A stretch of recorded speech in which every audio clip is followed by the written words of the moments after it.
Alright, so today we're going to be showcasing the 3 new characters that have recently released into Bleach Brave Souls, and to start it off, we're doing one of the more exciting ones in a sense. We have the new Fierce Battle version of Stark, finally receiving his long-awaited remake.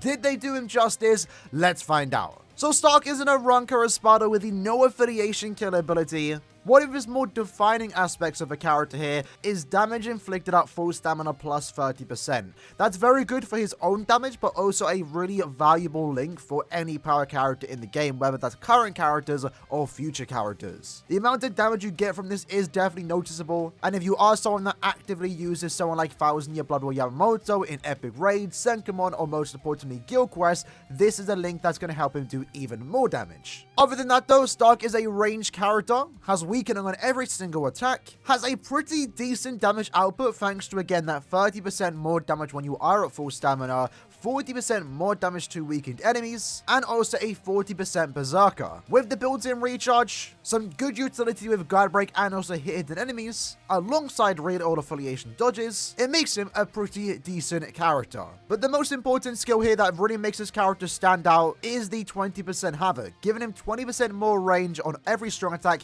is important because he is the first character in the last 3 or so years to be given havoc plus 20% as a mid-month character. Mid-month characters are traditionally not given havoc, which makes them less ideal. It makes them worse than they could have been, and in this case, him getting this somewhat rare skill for the type of character he is does make it seem like we have a promising future for mid-month characters, but also itself makes him a tad bit better. With all those skills in combination, let's see how he actually does perform in PvP content. So jumping into Inheritance Trials then, keep in mind this character does not have killer against the current enemies, so this isn't the most ideal showcase, but he is still going to perform quite well here. Firstly, you're looking at his nurturing. It is absolutely beautiful. One of the best looking nurturings in the game in my opinion. It's just really fun to use a gun in this game, just disintegrating any hollows that we go against. Unfortunately though, for the character, he is not a nat character, so you know, it's not really going to be doing that much damage. For his strong attacks though, his SA1 is probably the worst strong attack one in the game. It's a three-way split attack, and it's a bit inconsistent. That's why it's bad, and you kind of have to position yourself well to actually get a lot of the damage from that. So let's actually use our SA1 here.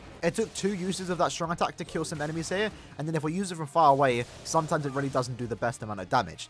It's not that bad. It is bad. Again, it's probably the worst strong attack one in the game. Does it ruin him? In my opinion, no, but it's definitely less ideal. So just continuing to use that SA1, you can see that it killed some of the other enemies, but that one hollow in the back really didn't get damaged that much. In this case, not really the best example of the SA1, but it's now taken us 3 strong attack ones just to kill that one particular big hollow. As for his SA2, it's going to be a vacuum vortex, push them away. Pretty good for damage, and also can potentially inflict weakening, which is what this character wants to do since he does do more damage there. And that's why we kind of gave him long stride in case we do need to, you know, use the SA2, flash step forward, catch up to the strong attack, and then use my SA1. I'd like to demonstrate that, but I'm pretty sure we're just going to kill everyone pretty quick. But then for his SA3, it's just a standard full screen, but again, he has havoc, so it does have a tad bit more range to it. I like the SA3. I think visually looks cool too, so I don't really mind it. So SA2 there, catch up, SA1. That's the idea what you want to do with that type of strong attack combination. But I mean, in this case, to be fair, we are killing with the strong attack too, so not too bad. But kick-wise, he isn't too bad. Again, definitely could have been a tad bit better here. Mainly just due to that SA1. So ideally, this character is going to be spamming your strong attacks quite often here, and try to combine that SA2 into the SA1. So in that case, we actually killed that enemy, and then SA3 there. Unfortunately, did get poisoned here, and that's one thing you need to keep in mind with this character, is that he does want to stay at full stamina, right? We get a 30% damage increase if we are at full stamina. So the second you get damaged, you're going to be losing out on a lot of DPS here, so I want to keep this in just to show that you do need to stay at full stamina if you want to keep doing respectable damage. And because of that, it's going to make him a somewhat unsafe character to use in general PvE content, because he doesn't have any ways to stay at full stamina, nor does he have any immunities, right? And I guess in this case, against these particular enemies, those rolling enemies can do a lot of damage, and they can catch you off guard, so you definitely have to be safe here. But using our Soul Bomb, taking down 4 Hollow Ichigo, there is a quick run done. Well, it wasn't really the quickest, a 3 minute and 34 second clear time, but we weren't going the fastest there. We were just trying to demonstrate the character. So let's try a couple more runs and see if we actually can get a respectable clear time for this particular character, where keep in mind he doesn't actually have killer. But jumping back into another run then, let's see if we actually can clear relatively fast here. So what you're going to see again, as already mentioned, is that, you know, the SA2 and 3 are going to kill quite often than not, especially if we had killer here, we'd probably kill multiple waves. I guess in this case, we're getting kind of lucky with the SA1. It's doing some decent damage there, but usually what you're going to see if we're trying to speedrun is that the SA1 is going to be the thing slowing us down. But SA2 and 3 traditionally are going to kill the waves we use them against. Go here, let's use our SA3 there. Lovely. And I guess in this case, us having full stamina damage is actually pretty good, just for the aspect of using our no attack string. Let's use our soul bomb here. Again, probably not the best use of the nuke. We might try and nuke the previous stage next time. But I am liking the fact this character was given Havoc. It definitely makes him a tad bit more usable here, because he could have been given the exact same strong attack kit, but no Havoc. And that almost would have made him unplayable, in my opinion. But as long as we just dodge those poison pulls, we should be fine. Let's use our SA2 there on these enemies. Get him up in the corner. Use the SA1. Just wait a couple of seconds for our strong attack to come back. There we go. Absolutely lovely. And now we're into the final room, going against Ichigo, where we get to showcase our soul bomb. Stuck.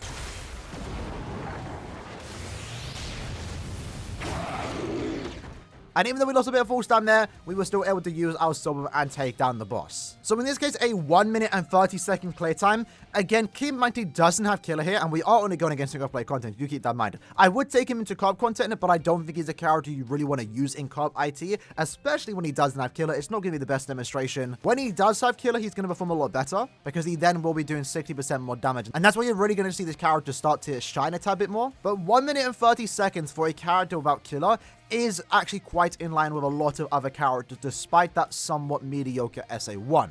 We're going to try that one more time and see if we can clear a tad bit faster here. And I think we will. I'm going to nuke a different stage this time, and that should allow us to potentially clear in around 1 minute and 20 seconds. All right then, so let's see if we can actually get a tad bit faster. In this case, SA2 into the 1. It's going to push back those enemies. Then we use our SA3. Going to weaken these enemies, and then we can do that. Use our nurturing here.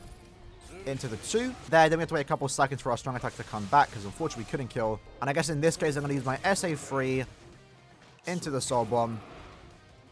And then SA1. There we go. Lovely usage there. Into the next room, we're going to use our SA1 there. Into the 3. There we go. Lovely. Into the 2.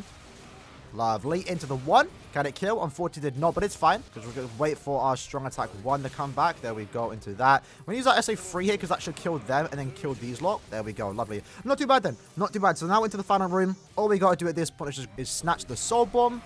Soul bomb right there. There we go. And we're done. Not too bad. Not too bad.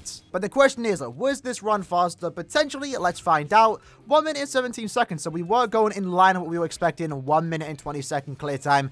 That's probably the best you're going to get with this particular character. But again, if we were using him with killer effect, we'd probably be able to actually get this done in under 1 minute. Because the thing that was slowing us down quite often was the SA1 not being able to kill particular waves. Usually the SA2 and 3 would get the waves done, damage the next wave. But with the SA1, it's really hit or miss, right? That's the thing we've demonstrated in this video. It's like sometimes it can kill waves, sometimes it can be decent. Sometimes though, it could do almost no damage. Maybe you're leaving one enemy left alive and then you have to finish up with your nat string, which is why the full stun damage does help in this case. But the best thing to take away from this video is that it is just, again, very hit or miss SA1, right? And that's the problem with it. It's very inconsistent. But even with that inconsistency, we are still getting some respectable clear times here. If we had killer, again, it'd probably be under 1 minute. So I guess it's not that bad. And I think that's mainly just due to his damage output and the fact that he does have Havoc really carrying this character due to how bad that SA1 is. But quickly hopping into an IZ quest, I just want to see how this SA1 does perform.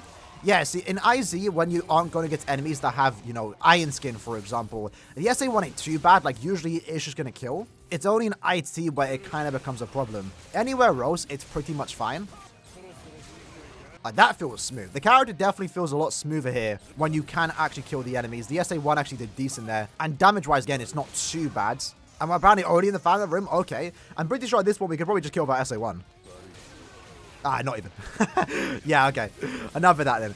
SA3 goes off, Ranger goes down, and in that case, we're able to get a 50-second clear time. So with that said, lads, that was basically the showcase for today. Showcasing the brand new Fierce Battle Stark. Again, I think he's a pretty decent character, mainly just thanks to his damage output and the havoc he was given. Again, in my opinion, the only thing holding him back here is the SA1. Had he been given a Beam SA1, I feel like this character would have been one of the better power characters, unironically. It's just the problem with that SA1, it's very inconsistent, and it definitely kind of ruined the enjoyability for the most part. But considering that he is a mid-month character, I don't think he's that bad. If this was an end-of-month character, sure, terrible. But for mid-month standards, this is actually one of the better mid-month characters to come out in the most recent years. He's definitely good enough to be used in general PvE content. If you are a Stark fan, that's the main reason for this character, right? Caleb aren't giving you a reason to use him if you don't care about Stark. But if you are a Stark fan and you do have him, and you want to use him, you can do that. You saw in our gameplay, he was clearing content just fine. Sure, characters out there are going to clear faster than him, but that's not really a big deal. But if you are someone playing with him, especially in harder content like co-op IT, for example,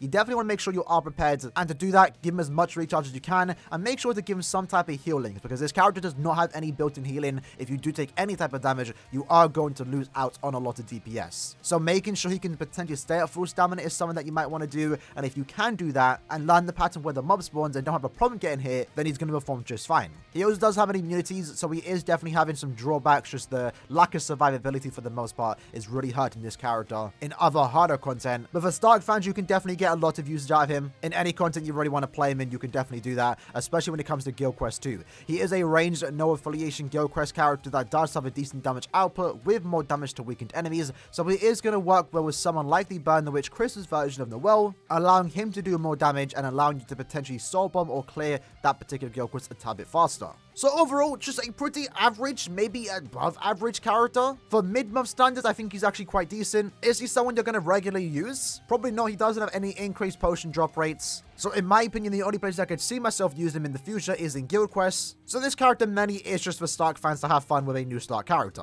And in my opinion, there's nothing wrong with that. But with that said, hope you lads enjoyed the video. In the comments below, let me know how you lads feel about this Stark if you did pull him and played with him. I personally didn't mind the gameplay. He's just nothing crazy. But he's a mid-month character. I'm not expecting crazy. So hope you lads enjoyed the video. I'll see you lads next time. Take care and peace.